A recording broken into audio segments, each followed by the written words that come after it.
Tom Lehrer, the brilliant mathematician turned satirical songwriter whose biting wit and irreverent songs skewered politics, education, religion, and nuclear war in the Cold War era, has died at the age of 97. Lehrer passed away peacefully at his home, leaving behind a legacy that straddled two seemingly unrelated worlds, academic mathematics and musical satire, with remarkable ease. For generations, his songs not only amused but educated, challenged, and occasionally scandalized audiences who heard them on vinyl, radio, and later on YouTube and streaming platforms. A rare blend of intellect and irreverence.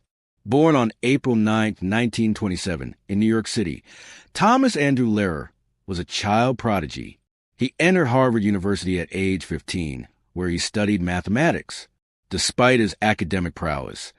Later teaching at MIT, Harvard, and even the NSA, it was a sideline as a performer of comic songs that made him a household name. With a piano, a deadpan expression, and a barbed tongue, Lehrer produced a compact yet influential body of work during the 1950s and 1960s that became legendary for its sophisticated humor and bold irreverence. Songs like The Vatican Rag, Poisoning Pigeons in Park, and We'll All Go Together When We Go puncture the hypocrisies of post-war America with catchy melodies and searing lyrics. He poked fun at everything from morality and militarism to math education and media culture. Humor as a weapon of clarity. Lehrer's genius was not only his clever rhymes or comedic timing, but his ability to distill complex social issues into sharp, accessible commentary. He once joked, political satire became obsolete when Henry Kissinger was awarded the Nobel Peace Prize. It was a line that captured both his style and his skepticism. His 1965 album, That Was a Year, that was based on songs he wrote for the NBC television show of the same name, satirized everything from the civil rights movement to nuclear arms. Remarkably, Lehrer achieved this with minimal radio airplay and almost no live performances after 1970. At a time when America was still clinging to its post-war innocence, Lehrer's work stood as an intellectual rebellion. He made it possible to be funny and incisive without cruelty. His songs never insulted people as individuals. They skewered systems, ideologies, and a logic of voluntary silence. Just as he had become a cult icon, Lehrer walked away from the spotlight. In the early 1970s, he ceased performing and essentially disappeared from public life.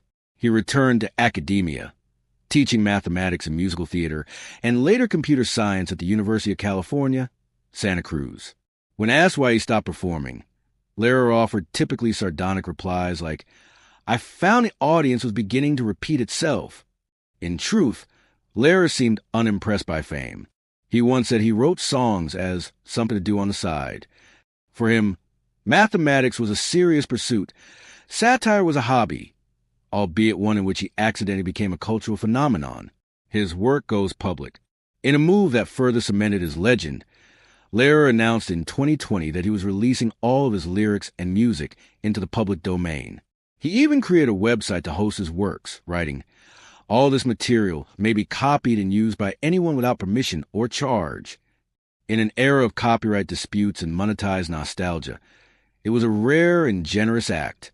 It also reaffirmed Lehrer's status as someone who operated outside the usual boundaries of celebrity and capitalism, a legacy that still sings. Though he produced fewer than 50 songs, Tom Lehrer's influence is disproportionate to the size of his catalog. His fans range from comedians like Stephen Fry and Weird Al Yankovic to scientists, educators, and policy critics. His work is taught in schools, performed in concerts, and referenced in academic papers. Younger generations have discovered him through YouTube clips of The Elements, his iconic recitation of the periodic table set to Gilbert and Sullivan, or his satirical pieces on education and bureaucracy, which remain painfully relevant. He anticipated today's digital cynicism with analog tools, a piano, a sharp tongue, and the courage to say what others wouldn't. Final notes. Tom Lehrer's death marks the end of a truly singular career, one that resisted categorization, ignored trends, and never overstayed its welcome. At 97, he outlived the institutions he mocked and the predictions he made with dark humor. But perhaps the most Lehrer-esque tribute is this. He laughed at the world not to dismiss it, but to demand better of it. In an age of slogans and clickbait, His songs still reward those willing to think a little deeper. In his own words, if, after hearing my songs, just one human being is inspired to say something nasty to a friend, or perhaps to strike a loved one, it will all have been worth the while. Rest in peace, Tom Lehrer. May your songs continue to unsettle, educate, and entertain far into the future.